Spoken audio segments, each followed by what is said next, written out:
Did you miss out on getting your Taylor Swift tickets? It sure is tough getting something in such high demand, isn't it? So, Taylor and I were chatting the other day.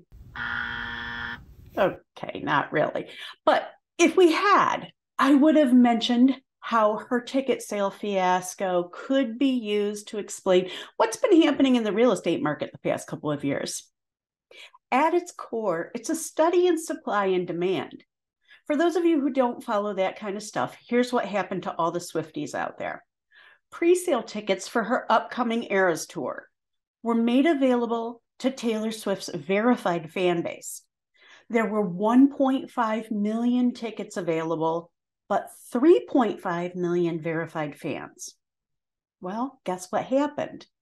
2 million verified fans were left with tears on their guitars. Yeah, I know, bad. So when the secondary ticket market kicked in on places like StubHub, do you think those tickets were selling for face value? No. The first few days after the pre-sale, we saw prices on those tickets all the way up into the five figures.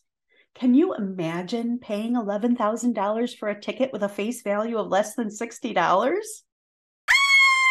A couple of weeks have passed, so I did a quick check on StubHub to see what's available now.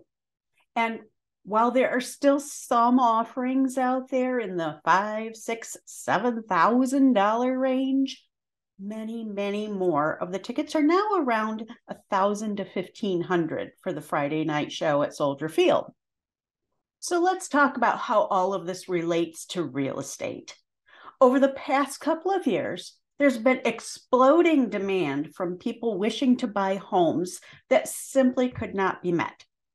The reasons are numerous, but big things like delayed household formation for millennials, underbuilding of new construction homes, a pandemic behavioral shift, and insanely low mortgage rates all conspired together to make a lot of people want to buy homes all at the same time.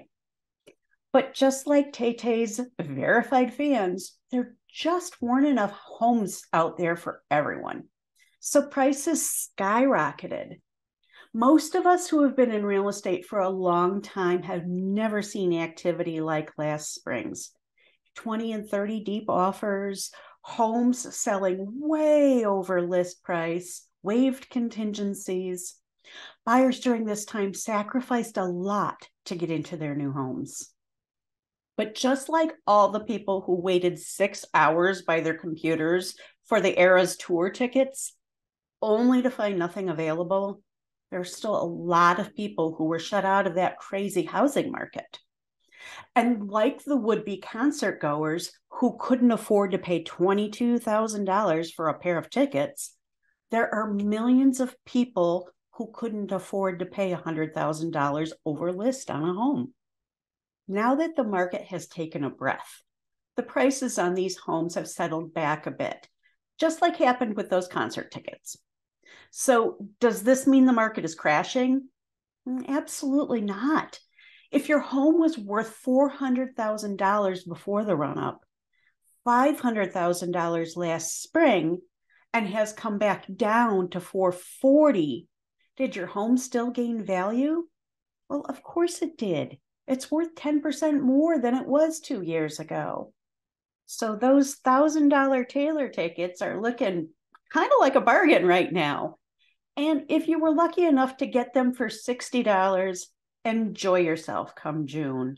Or maybe just go ahead and pocket that truckload of money you get when you sell them.